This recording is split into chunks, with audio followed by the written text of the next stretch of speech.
The pay for US nurses, depending on where you're working, an average pay for a US nurse is $80,000 per annum. Hey Siri, how much is $80,000 in pounds? Thank you, Siri. When you compare a new grad to a band 5 nurse in the UK, a band 5 nurse in the UK makes around 23 to 25,000 pounds per annum.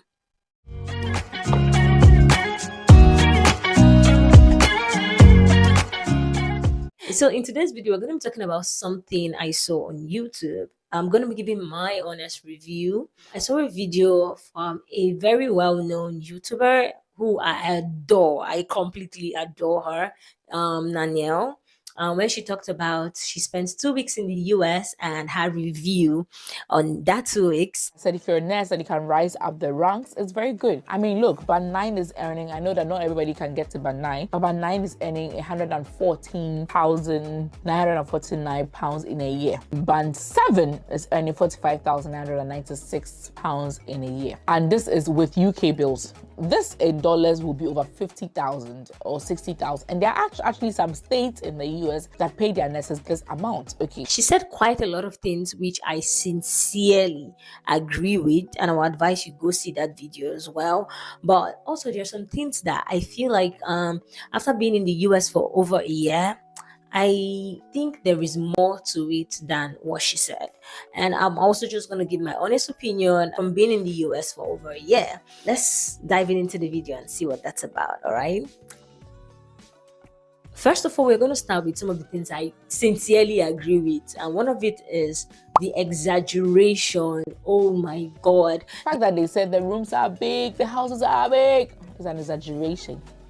It's an exaggeration, guys. The exaggeration, people exaggerate a lot of things in this country.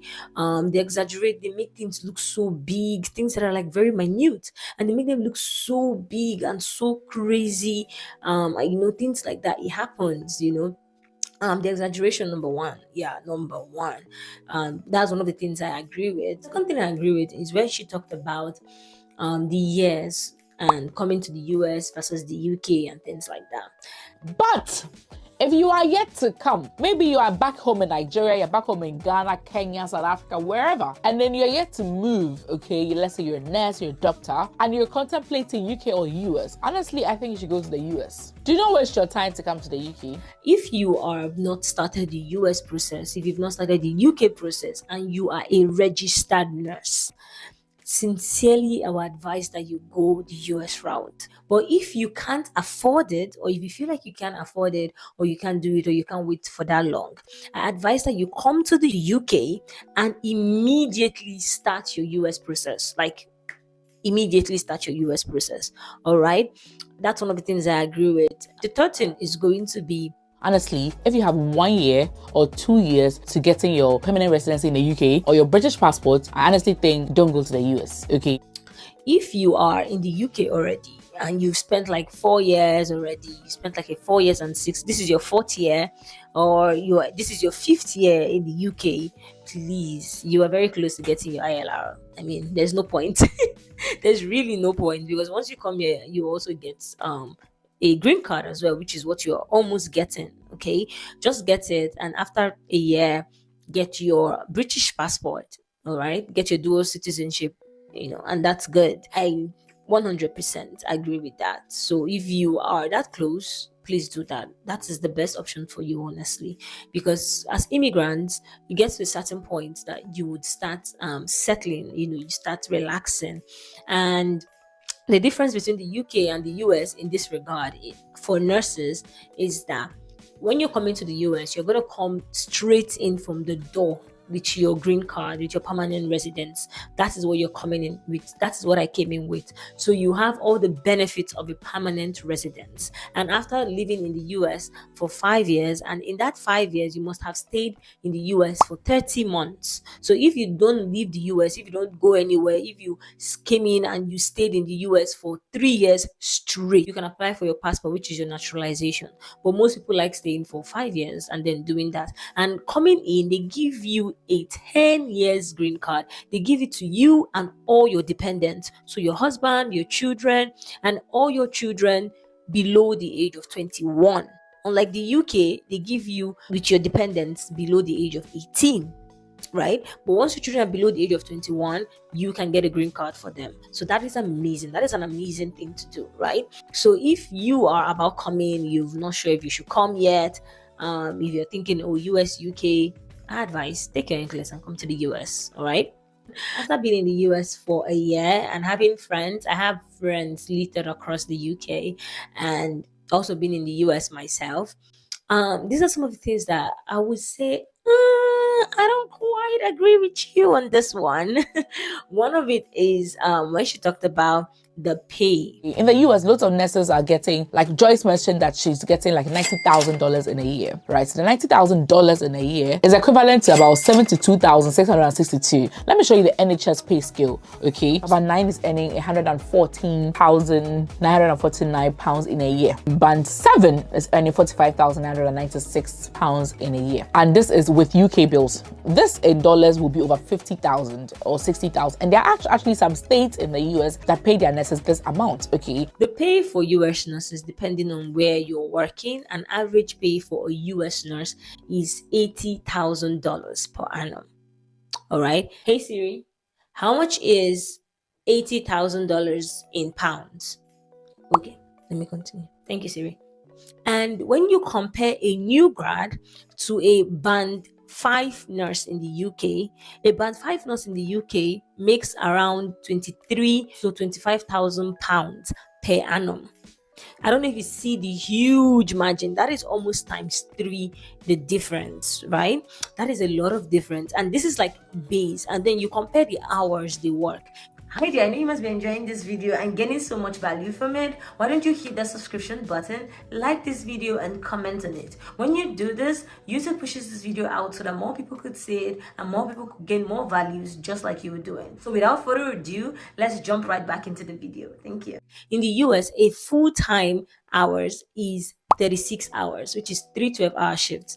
In the UK, it is 37.5 hours. Now, before you see a similar pay, you would have to be a band 8A or B nurse for you to be making about 63,000 pounds in the UK.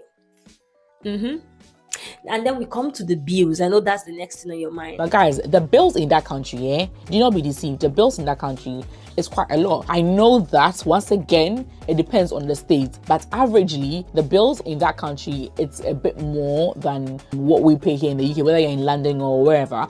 Oh, the bills are different. It's not exactly the same. The taxes, the bills, they're around the same. I'm just telling you the fact. Depending on what you're filing as in the UK and in the US and how much you're making, it's literally almost the same. All right. So for somebody like me, with the amount of money I'm making right now in my own tax bracket, filing as a single person, I'm paying about 24% of my pay. 24% of my pay as taxes.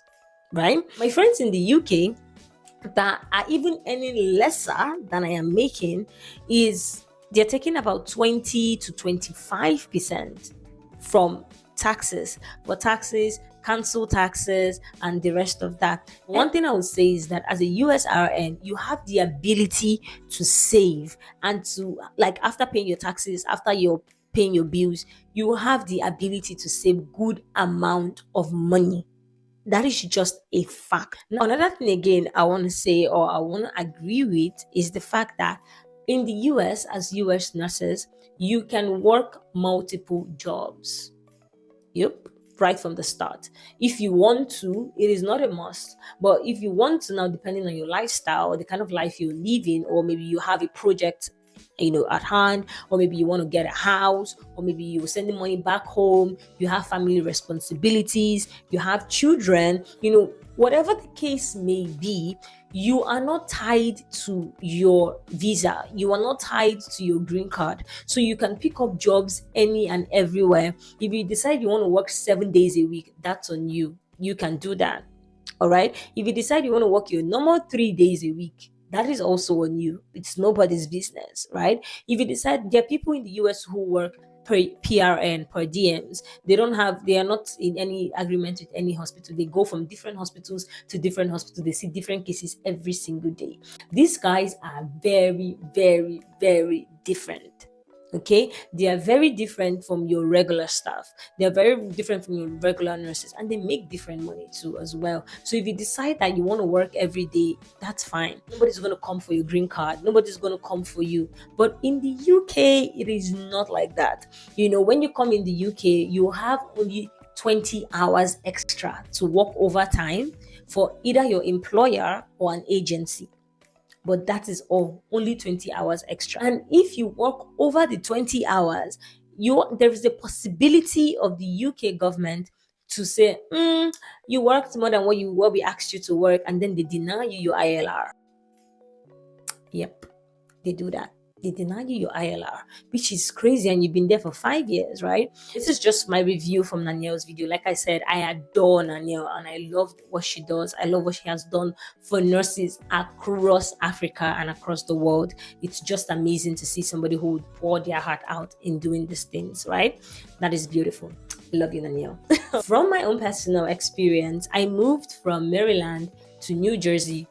There is a shift in the cost of living, right? I wouldn't say that it is like cheap, but I would say it is affordable. Now, you need to cut your clothes according to your size, right? Cut your cloak according to your coat. I think that's what they would say. But really, cut it according to your size. Cut it in the way that is going to fit you, not the next person. So look at your pocket, look at your family size, look at what would work for you, and put yourself together. And I feel like with a good budgeting plan, you can live a very comfortable life in the US as a nurse. You can live a very good life, like all your bills are paid and all that stuff. So with all this being said, the US is somewhere that you can always come in and work for your money. Like, you work and you see what you're working for. You see the money you're working for. You see what you're doing. Yes, there are car payments, there are house, there are rent. Most places pay their rent monthly. In the UK, in the US, we pay our rent every month. Okay, so these are some of the things that I would say. It's different, I understand that, but I think that everybody's case is unique. Think about it, look at your situation, check yourself, check your family's pulse, check your personal life, check, oh, can I do this, can I not do this? Have a plan and go along with that plan, and I think that you will do amazingly well. Okay, one other thing again people worry about is groceries. Yeah, and I have done my rounds on groceries, and there are differences. One of these days, I'm going to do a day out with me, and we are going to go to grocery stores, and we are going to go and see what it looks like. Okay, but let me just break it down to you and just say this to you. When you talk about groceries, you need to check where you're going to. Some places are more expensive than others. If you're buying from Costco is a big warehouse. They sell things in bulk, and it is very cheap. Okay, so if you want to buy like all your things in bulk, like huge things together, which is advisable, you go to Costco or you go to Sam's Club. Okay, the second place you could go or you could visit is Aldi. Aldi is very cheap. If you have Aldi in your state or near you, please always opt for Aldi. Like, always go to Aldi. Okay, then we have Walmart, we have ShopRite. These are some of the places that you could buy really cheap things. But if you're going to all these stores, like you're going to an African market, best believe that things are going to be expensive. I only go to African markets for my African market things, like momo, goat meat. Those are very important things in my life. But yeah, if you're going I go for African specific things like ugu, pomo, goat meat, smoked turkey, mackerel fish like Titus and Kote, and the rest of that. All those things that you could only get onubu, that's bitter leaf, scent leaf. The other day I bought uba. That's I don't know the English name, but it is uba. They call it in Igbo. Yeah, iru. All those African things, food. Even I've seen banku. I've seen a lot of that as well. So that is what I buy there, only African specific stuff. But if you're looking to buy like a soap, or you're looking to buy like a dishwashing machine, or like all those things, they are more expensive in those places. So I rather buy them from other stores. And it's also good to compare prices. Yes, compare the prices of all the stores around you, so you know where you go for your shopping. That way you're not spending more when you should be spending less. All right. Now, this is something I've always wanted to say. I am always open to answer your comments, to reply you, to be there for you, to answer any and every questions you have. If I don't know the answer, I'm going to tell you point blank. I don't know. Okay. But if you're reaching out to me on Instagram, on TikTok, you can send me a DM. Always send me a DM. You can do that. I love it. I would answer you. But when you send me hi, and hello and nothing else, I would not reply, unfortunately, because I have a lot of people in my DM and sending me hi and hello. I don't know, are you expecting me to reply hi back or hello back? Like, just tell me why you're in my DM. But really, like, just come straight to the point. Hello, my name is this. This is why I'm reaching out to you. Can you help me? This is my question. Or this is this. Go straight to the point. Every single person who has gone straight to the point would attest to the fact that I have replied their DMs. So if you are one of those people who have replied your DMs, please leave a comment in the comment section so that people know that I am not a snob and I'm not trying to like ignore you, but I just can't do the whole hi, hello, back and forth. So if you have sent me a hi on hello before, just go ahead now and send me why you were sending me hi and hello, and I would respond to you. Okay, so thank you so much for watching. God bless you. Please do well to comment, to like, to subscribe to this channel. Okay, subscribe. Alrighty, thank you so much. I will see you in the next video. Bye.